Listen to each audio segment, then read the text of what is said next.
I'm glad it worked out.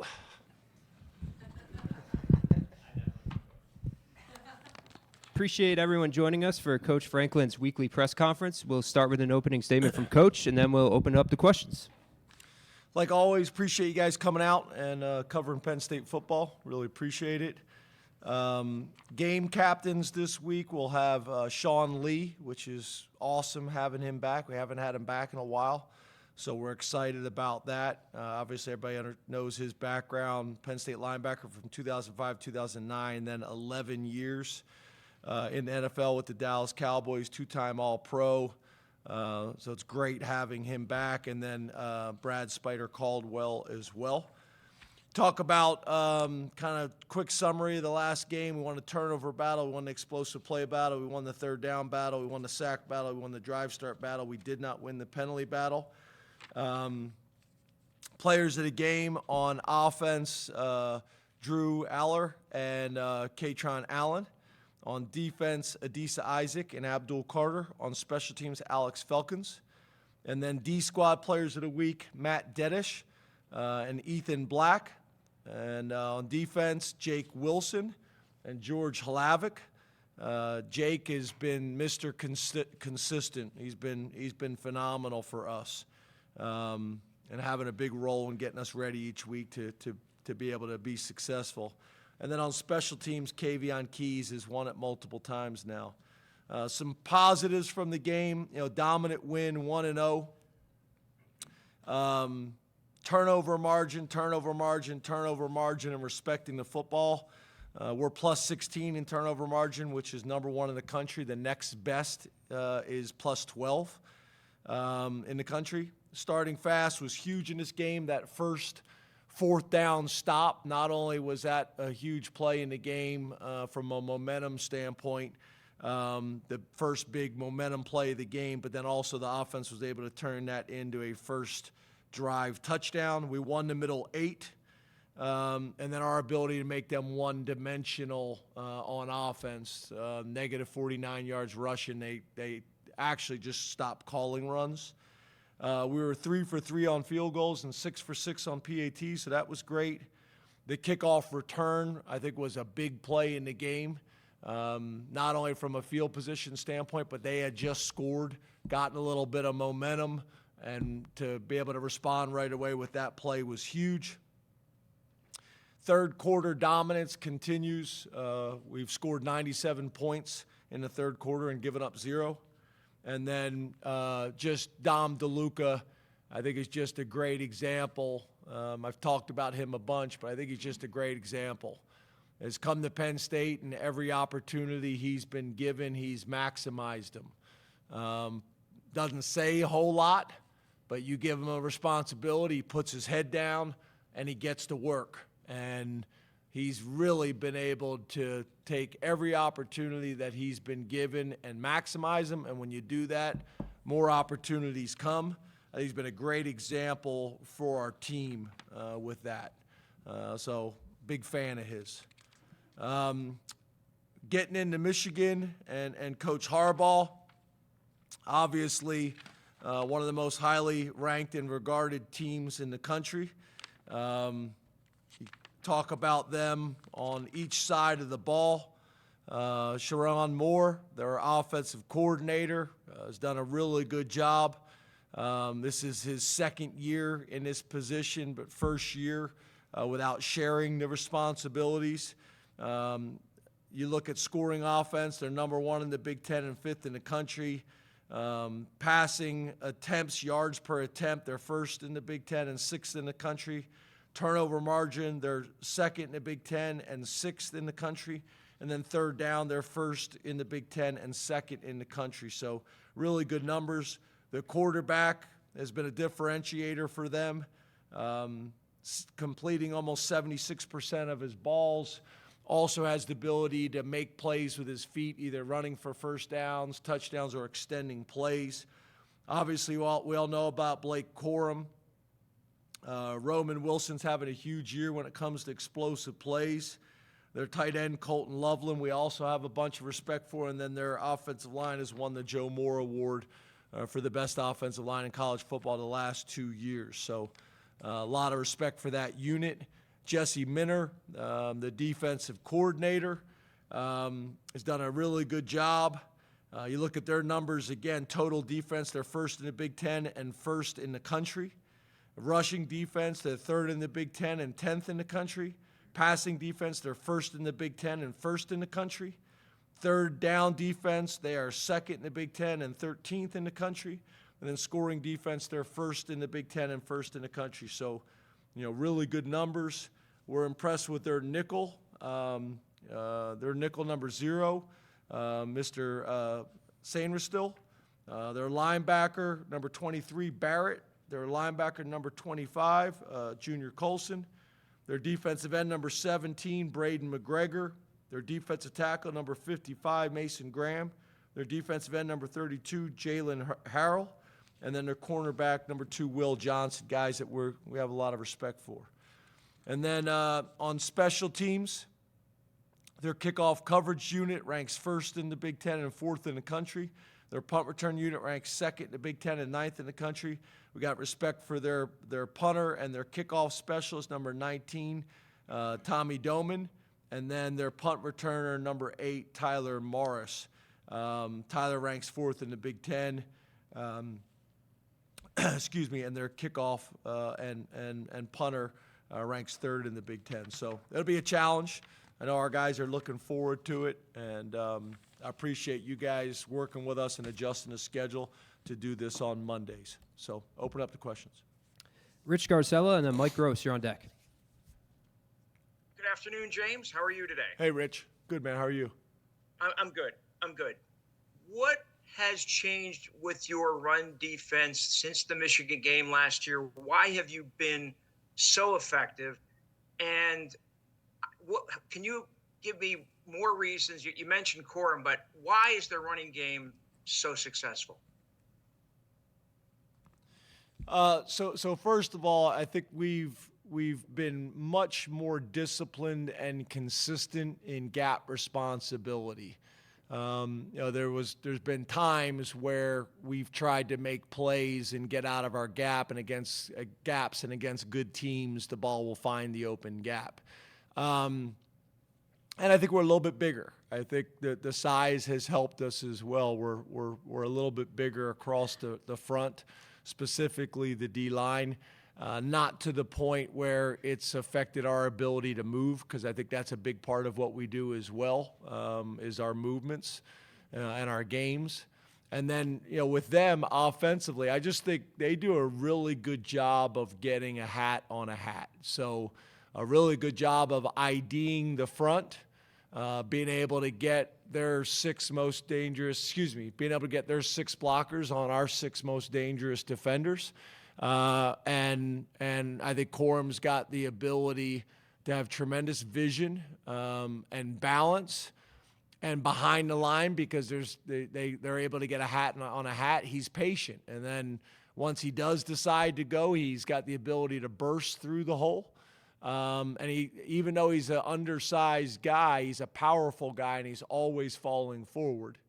And then, obviously they got a change of pace back as well, who's made some huge plays in the passing game and is explosive in Donovan. So they got 2 really good backs. They got experienced offensive line.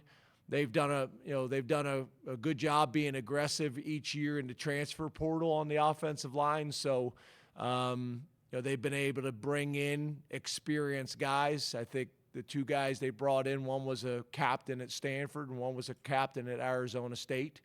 So they got veteran guys in that room, whether it's their own guys or guys that they've gone out and gotten. Let's go to Mike Gross and then Johnny McGonigal. Good afternoon, James. How are you? Hey, Mike, how are you? I'm good, thanks.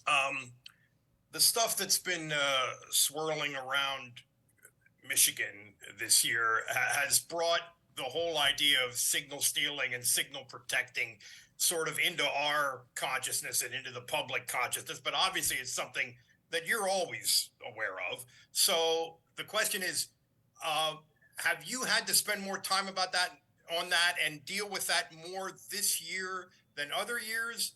And this week, more than other weeks because you're playing Michigan? Yeah, I know these questions are going to come this week. I'm going to focus on the things that we can control. We always have to have a plan, and I think I've already kind of covered this and talked about this in terms of what we do and how we communicate to our players and how we communicate to our team during games. But I'm going to leave it at that because less is more. Let's go to Johnny McGonigal and then Mark Wogenrich. Hey, James, how you doing? Good. How are you? Good, good. Hey, you mentioned J.J. McCarthy being a differentiator. You know, from what you've seen on film so far this season, how is he a different player and quarterback, if at all, from the guy that you guys faced last year in Ann Arbor? Yeah, I think he's just a more experienced player. He's always been able to make plays with his feet, but he's just improved, kind of well-rounded. You know, he's throwing for a higher completion percentage. He's doing a great job of protecting the football. He can extend the play and make big-time throws. I think the biggest thing with them is they really have not been challenged. They've had really good game control on offense and defense. They're usually ahead on the scoreboard for the most part, and they're usually ahead of the sticks on offense and defense. And when you're able to do that, then you're putting, your quarterback or your guys in a very advantageous position as well. So, that game control will be an important part of this game, and hopefully here at home, just like we had to go on the road and play in some tough environments. Hopefully this is even more of a challenging environment here. I just got off doing a quick call, and somebody asked me about the 12 o'clock game compared to the 7 o'clock game, and I actually think sometimes the 7 o'clock games, the whiteouts and things like that, they can be a little sleepy. It's late at night, guys are tired. The 12 o'clock game, I think, is going to be a much better environment because between the coffee, Dunkin' Donuts coffee, and then between the sugar from the donuts, our fans will be ready to go. We'll be in that stadium early because we're a morning group anyway. So it's going to be ideal, but I hope that the environment will also be something that's going to be difficult and cause some challenges, because when you can get penalties and get people behind the sticks, they have not had to play that way a whole lot this year. So that'll be a big part in the game. Let's go to Mark Wogenrich and then Frank Bodani. You're on deck. Hi, James. How are you? Good. How are you? Good, thanks. What impact did Chop have off the field at Maryland, and could he return Saturday? Well, first of all, I think it's very telling, right? When we talk about our depth, that we have two of our better defensive ends out of that game in Chop and Amin, and then specifically Chop, maybe our most explosive defensive player. Having him out of that game and still be able to play the way we played. So the opportunity and the possibility to have both of those guys back this week will be significant. I thought being able to travel him was big, not only from a rehab standpoint to get him with our trainers and doctors, but also from a morale standpoint. That was something we talked about in the locker room, of not just finding a way to get a win and playing well, but also playing for Chop with his inability to play last week. So we're hopeful to have both of those guys back. Let's go to Frank Bodani and then Corey Geiger. Hi, James. Good afternoon to you. Hey, Frank. How are you? Good. I was so good. Hey, good. I was waiting to see your face. There you are. kn- I lost I'm you. here. You're breaking I up. know you embrace your running back. Can you hear me? Yeah, it's better now. Now you're just pausing because I'm talking at the same Can you time hear as you are because it's a delay. This is tough today, but I hope you can get me here. You're not in your normal place. I know you embrace your running back company. You're not in your normal room and place. I'm not. I'm in the office, which is causing some issues, but we're going to get through it. Great Wi-Fi at that office. I know you embrace your running back. It's terrible. It's terrible. That's a story for another day. I'll shut up. So I know you embrace your. I know you embrace your running back combination. Is there a way that this can look where you will go with a lead guy at this point in the season? What would that look like? And is Katron close to possibly getting that status?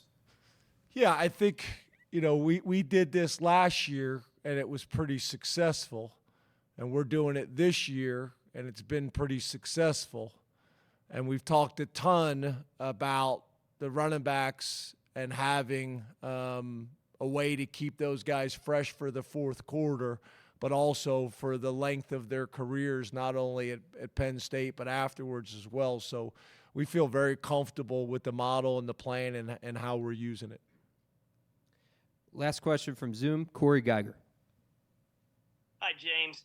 Hey, Corey. You have faced challenges this year, both at Ohio State and in some other closer games. How much do you think the fact that your team has been challenged in some games has helped prepare you for this kind of opponent? Yeah, I think it definitely helps. I think, whether it's being on the road or being at home or from a scheduling perspective, who we've played out of conference, all those things are decisions that you make and strategy that prepare you for games like this. So yeah, I think it's been helpful. I think it's been beneficial. There's been some games where, I've watched them. There's been some games, not just the cut-ups. There's been some games where, they've, maybe started out a little slow or were down early on, but they've been able to wear people down over the last couple of years. And even if they gave up an early score or something like that, they've been able to wear people down and be able to get a significant dominant win. So I think it's helpful. But at the end of the day, we're going to have two of the best, if not the best defenses in college football in that stadium, very similar to what we faced when we went on the road a little bit earlier in the year. So it'll be a interesting game. It'll be a challenging game for both sides, and I think very similar to our last game. I think it could come down to a one-possession game. Please raise your hand, and we'll take a mic to you. We'll start with Mark over here on the right. Hey, James, how are you? Good, how are you? I'm doing great. You talked about gap accountability in that game last year against Michigan. How are you guys set up personnel-wise in terms of depth, size, those sorts of things on the defensive line and at linebacker? Maybe that's different than last year when you were playing these guys. Yeah, I think, again, we're bigger up front. I think we have more depth. And I think sometimes, again, they do a great job of getting a hat on a hat and the backs being patient. So sometimes you feel like you've been in your gap long enough and now you want to go make a play on the ball, and their backs have been patient enough, and their line and tight ends have done a good job of getting a hat on a hat and being inside out and prying a crease. And Corum's shown that he doesn't need a whole lot of space. He doesn't need a whole lot of room to get the job done. So I think we're better positioned for that. I think we're bigger and more experienced at linebacker. Last year, we were pretty inexperienced at linebacker.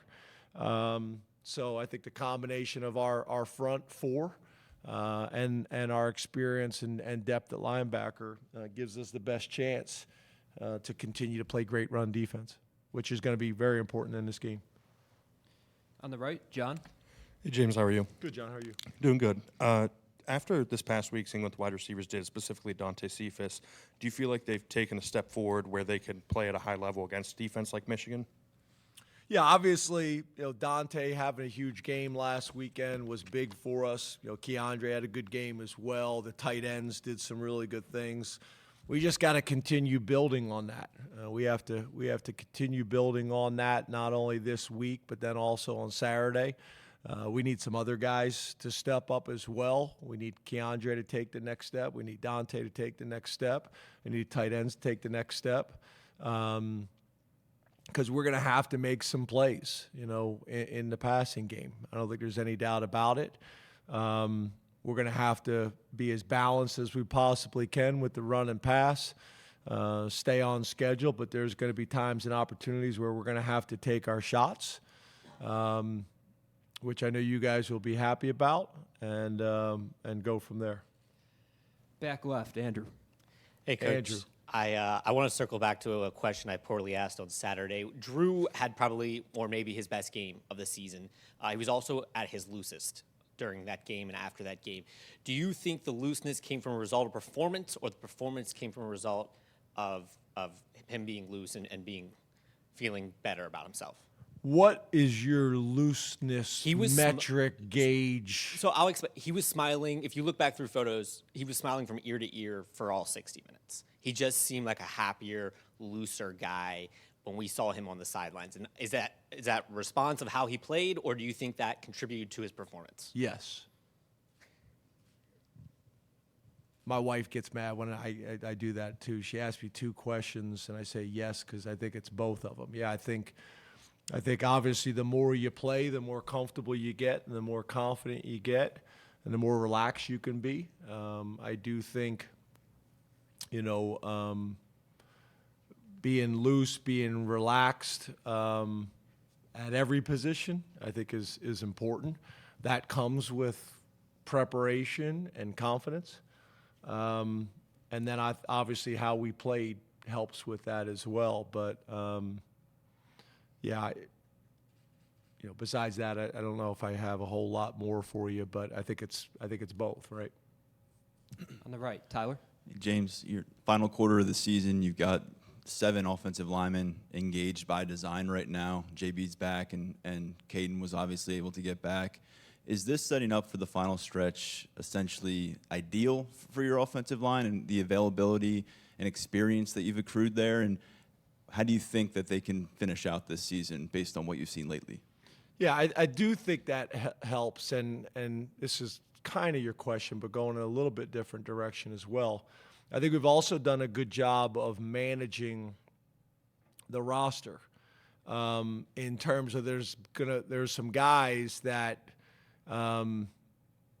not sure how much they would have played in enough games throughout the season that burning their red shirt would have made sense.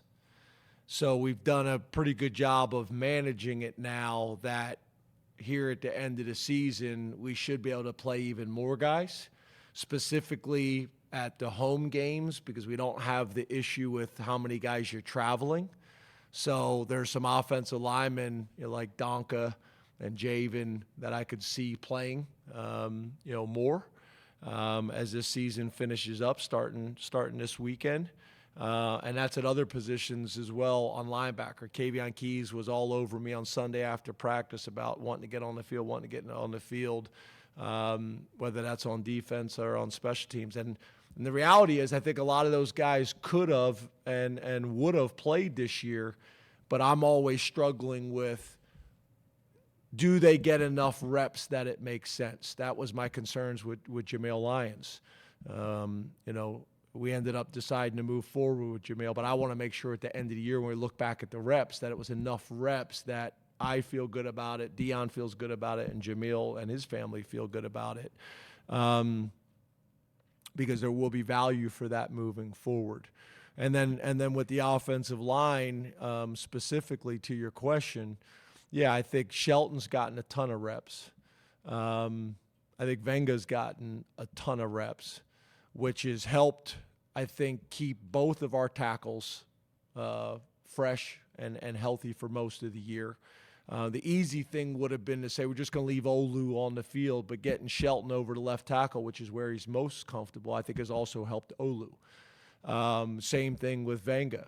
Venga being able to get reps at both guards on both sides of the ball, which again isn't always easy for guys to do that, to be able to go to both sides and get in different stances and have different opposite footwork. So yeah, I think that's been valuable. And again, hopefully with these other guys, getting some reps as well, that may help us even more moving forward. Way in the back, T. Frank. T. Frank. Hey, James, I'm going to ask you about your defensive tackle size again. Just kidding. Sorry. Clearly didn't read the room. Your linebackers, it seems over the last couple of weeks, from a run perspective, have taken things to a new level with Kobe and Abdul specifically. Just wanted to get your opinion on their growth and their awareness of the things going on around them. Yeah, I thought Abdul, played his best game. Was flying all over the field. Was playing kind of within the structure of the defense. Made a ton of plays, but more of that, you felt his presence on the field. Curtis, I think is playing at a really high level, is consistent. He's the guy that, again, you look up on the stat sheet at the end of the game, and he's got 11 tackles and a tackle for loss. Kobe's, been steady Eddie all year long. I thought Elsdon played well last week. Obviously, Rojas playing well, so that goes back to the depth that we're talking about. Dom DeLuca, as you guys know, is the man. I've said that kind of over and over and talked about all the reasons why. Excuse me. And then we were, also able to get Keon Wiley in the game. And Keon did some good things, so that's important for us moving forward as well.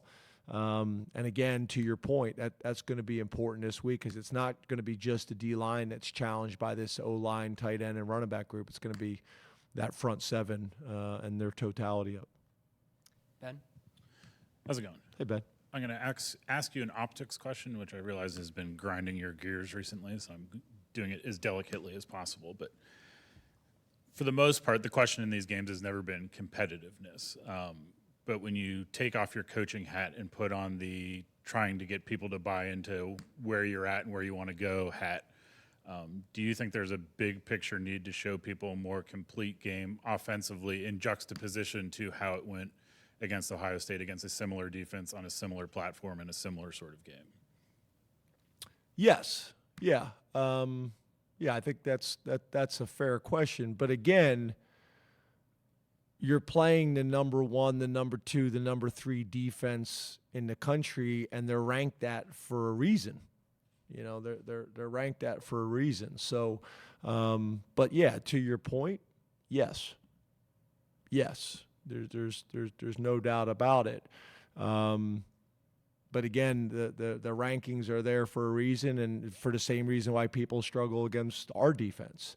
But yes, there's no doubt about it that in these types of games, we have to show that we can manufacture yards and points against whoever we're playing. But I think there's a way to do that, and I also think. As a coaching staff, we got to be patient, and we got to capitalize when those moments come, because there's about 4 to 6 moments or plays a game in these types of games that you got to capitalize on them, and we need to capitalize. So, yeah, fair question, and I hope I answered it. Neil. James, your flashlight's on, just so you know. That happens a lot with you. Sorry. That's one for you. No. It's not. This isn't a battle. I'm just telling you. Your flashlight's on. I don't want your battery to go dead. Thank you.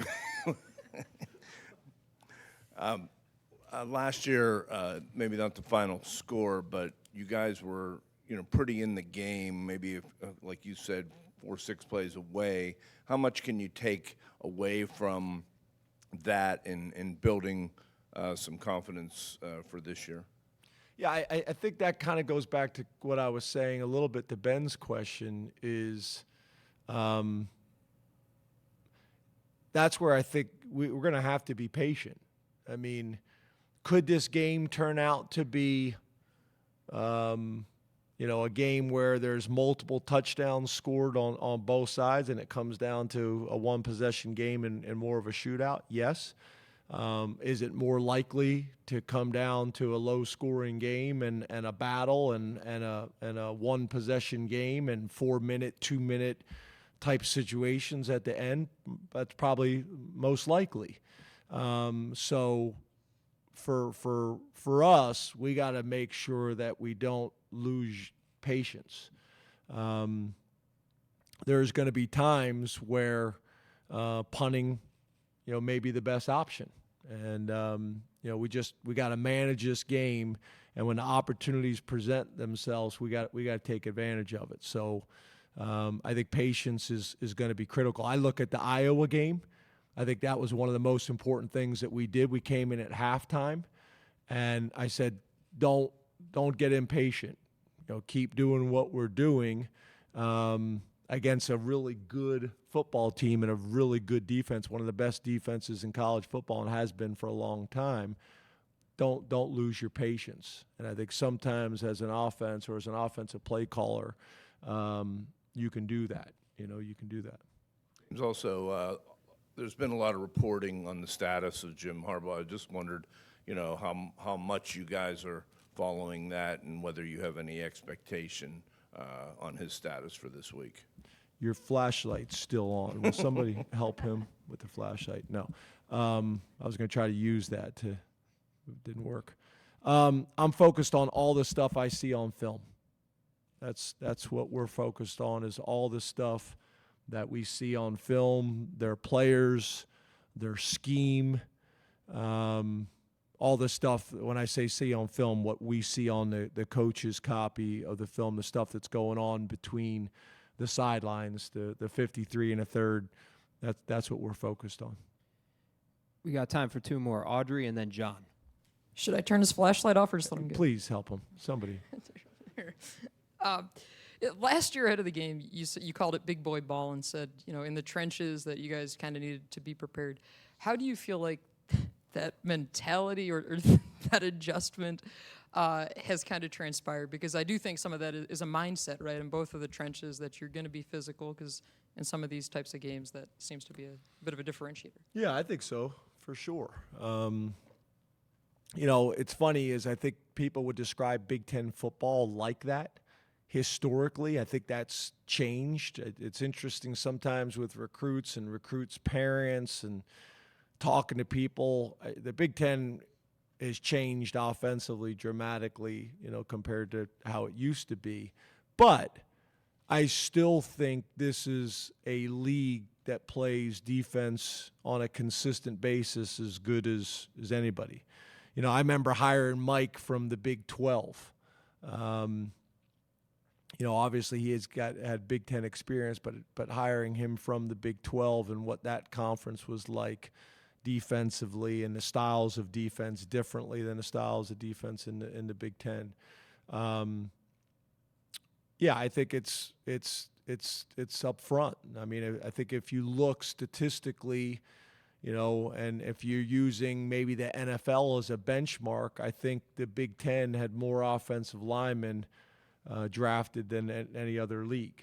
So I think when you kind of take all those things into account,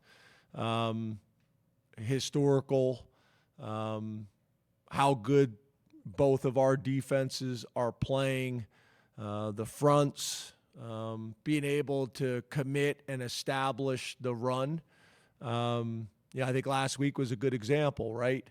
I'm not saying you can't win just throwing the ball, but it makes it harder to win if you don't run the ball effectively.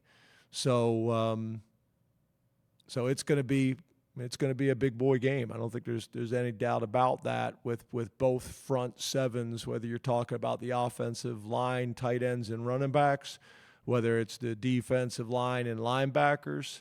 And then everybody's trying to find a way to get an extra man into the box, to stop runs or to create pressure.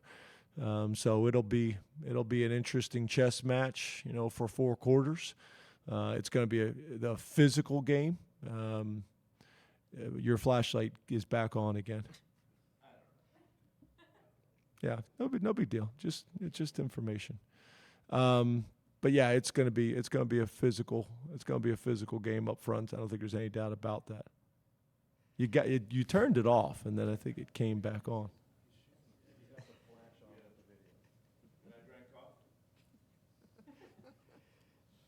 Last question on the left. Hey, John. James, how you doing today? Good. How are you? Good. Hey, along those lines, your offense has scored a number of touchdowns this season, like K-Tron's on Saturday, where Drew, Bo, a running back, they'll get to about the 5-yard line, get hit, appear to be wrapped up, and they just keep moving. And then the offensive line and really the entire offense will push them across the goal line. That attitude and that mentality of playing to the whistle, do you believe that says something about your offense that perhaps doesn't show up in the numbers? And if so, what? Yeah, I think that's really important, right? To finish blocks with a physical, nasty demeanor, to finish runs with a physical, nasty demeanor, and to finish plays with a physical, nasty demeanor. If you look, you should be doing that all the time because the rule changes. The officials don't want to blow the whistle because they're afraid they're going to blow the whistle early and the ball may have came out. So they don't want to blow the whistle early, but then that also puts you in a bind. I get frustrated then when they'll throw a flag on somebody before the whistle had blown. I'm like, well, how is the defense or the offense supposed to know that? You can't have it both ways. But to me, on offense, we want to finish plays like that. On defense, we want to finish plays. How do you show your value to the defense? How do you show your value to the offense? When the whistle blows and you freeze the camera, are all 11 or at least 9 of the 11 guys in the picture frame around the ball in that tight copy? So running to the ball and finishing plays is really important, and it can solve a lot of issues and problems for you in all 3 phases. Thank you very much, Coach. Thanks, guys. Appreciate it. Glad you were able to make it work.